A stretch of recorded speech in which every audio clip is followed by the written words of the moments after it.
Je reviens, je vais boire un peu d'eau là. Aspirateur souffleur broyeur électrique Parkside, 39,99 €. Dès lundi, en exclusivité chez Lidl. Lidl, le vrai prix des bonnes choses. Très périlleuse.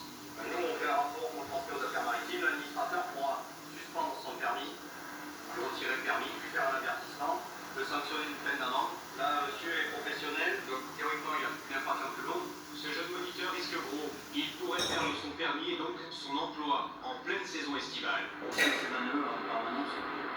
Et donc, pourquoi vous avez attention au compteur? Parce que c'est vrai qu'on se laisse facilement entraîner par la vitesse anglaise, que ça va assez vite et que voilà. Mais merde, comment tu fais? Ah ouais, c'est un peu de yaourt ça. Il risque en plus de payer une lourde amende. Les affaires maritimes qui déterminent, la somme peut varier, elle peut aller jusqu'à 3 750 €. Fin de journée pour la brigade nautique. Un peu de repos avant une mission très spectaculaire programmée dans 2 jours. Saint-Étienne, au centre de la France. Florent et ses coéquipiers sont motocyclistes. Ils pilotent les nouvelles motos de la police nationale. Les 1300 cm3 qui atteignent les 100 km/h en seulement 4 secondes.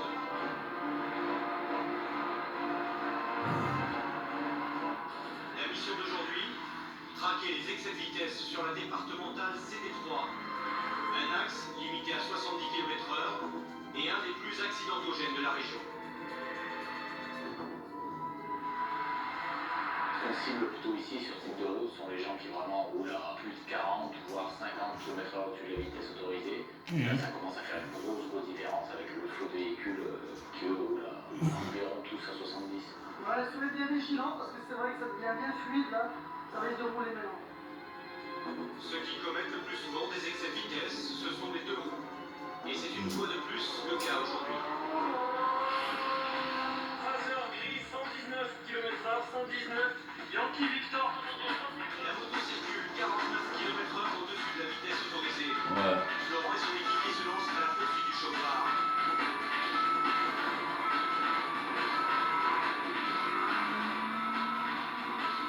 Ils s'arrêtent à plus de 180 km/h entre les voitures pour essayer de rattraper la moto en excès de vitesse.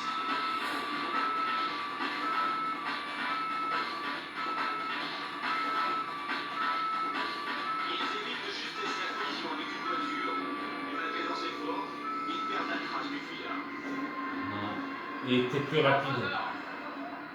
Mais Florent refuse de baisser les bras. Il suit son instinct et s'engage à nouveau sur la départementale.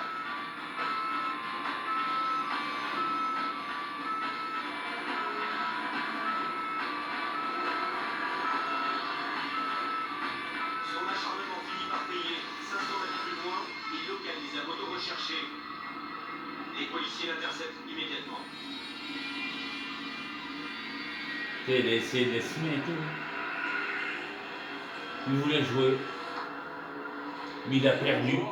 Police nationale, vous vous arrêtez parce que vous avez été contrôlé en excès de vitesse à 119 sur la partie limitée à 70 km/h. Il s'agit d'une infraction qui entraîne une suspension immédiate du permis de conduire. Oh putain. Le motard ne s'attendait pas du tout à perdre son permis de conduire.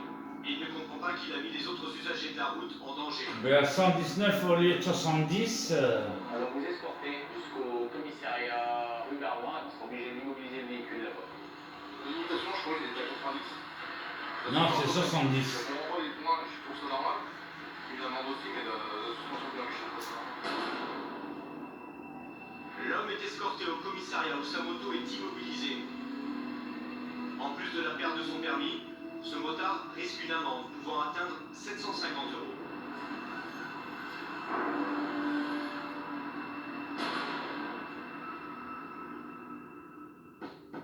Comme tous les soirs, après sa journée de mission, Florent rentre chez lui, dans son pavillon de la banlieue stéphanoise. La famille est un refuge pour ce policier de 37 ans. Oh, ils sont grands ces enfants quand même. On accumule beaucoup de stress et beaucoup En de plus, ils fatigue sont jeunes. psychologique, soit sur des interventions un peu spéciales quand ça se passe mal, soit parce qu'on est obligé de rouler vite. c'est sa fille. Enfin, sa fille. On sait qu'on peut se reposer, qu'il n'arrivera à rien, c'est très très important. Ouais. Une fois rentré chez lui, Florent évoque rarement la dangerosité de son métier. En général, quand on prend des risques qu'on a eu, on a fait ces quelques jours, dont j'en parle jamais. J'ai déjà été blessé, ouais, 4-5 fois. Je me suis cassé 2-3 choses. J'en ai 2-3 qui se sont tués. Ça doit sûrement faire ralentir un petit peu aussi. Mais malgré tout, la passion de Florent reste la vitesse. Il nous emmène dans son garage. Il tient absolument à nous montrer son dernier jouet, un bolide de 130 chevaux. En vitesse de pointe, on arrive facilement à 260. Ah oui, quand même. C'est les mémoires de police en fait. Oui, c'est très à la mode, c'est très joli. Et beaucoup de gens avec très très peu de permis, des jeunes, moins de 25 ans souvent, achètent ça parce que c'est beau et que ça va très vite. Sa moto, Florent ne l'utilise pas n'importe où. Depuis 10 ans, il est pilote officiel au sein de l'équipe de la police nationale. Au niveau de la police, je suis reconnu comme sportif. Elle sélectionne quelques pilotes. C'est un sportif de haut niveau. C'est très dur la moto. Il faut savoir piloter, il faut savoir freiner quand il faut, accélérer surtout quand il faut. Donc là, la prochaine compétition, c'est l'Ultimate Rally. C'est le deuxième plus gros rallye en France. Florent nous donne rendez-vous dans 3 semaines pour la course. Il est beau son fils. Finir sur le podium. Retour à Saint-Tropez. À 9 pas des plages et des restaurants, une opération Même sa fille, hein. ampleur se prépare. Son belle, lui, il est beau, il a Dans les belles l'embarcation, aussi. environ 60 hommes sont mobilisés pour l'occasion. L'année dernière, une trentaine de personnes sont mortes en Méditerranée. Alors, les autorités ont décidé de taper fort. L'objectif de la mission, marquer les esprits. Et n'hésitez pas à passer par Messenger si vous voulez commenter. Vous avez mon numéro sur YouTube. Alors, Jet ski ultra rapide.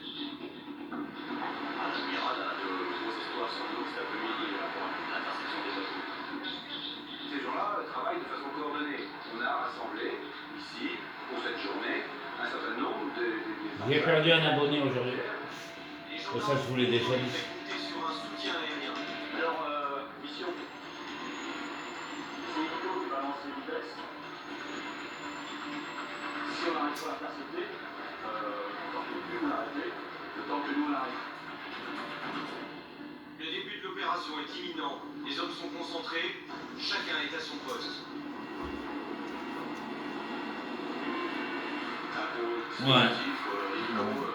Dès que les bateaux vont s'approcher, il va les prendre. Le bateau va s'approcher. En les survolant et en calculant sa vitesse sur l'embarcation. Nous on fait bateau d'interception et l'organisation. Voilà. Et si on n'arrive pas, nous, les vedettes, à intercepter le bateau, s'ils vont trop vite, il y a les deux jets qui seront là derrière pour les intercepter.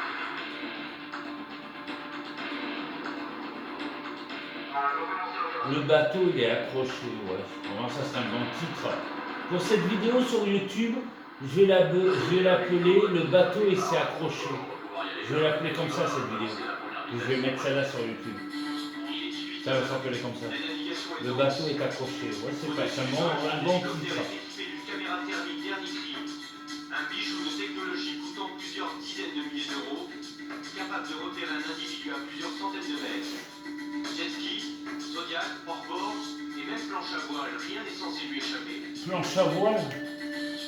Et on ne fait pas l'excès de vitesse avec une planche à voile. Un bateau est signalé à 35 au lieu de 20. De plus, le hors-bord rase les côtes, ce qui forme Attends, je vais changer la position du portable.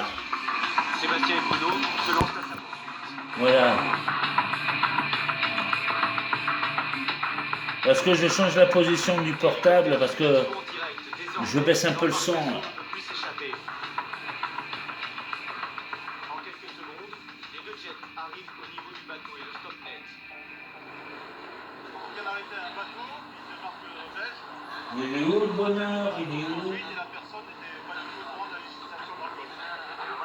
Bon allez mes amis youtubeurs, allez c'est important, hein. C'est important.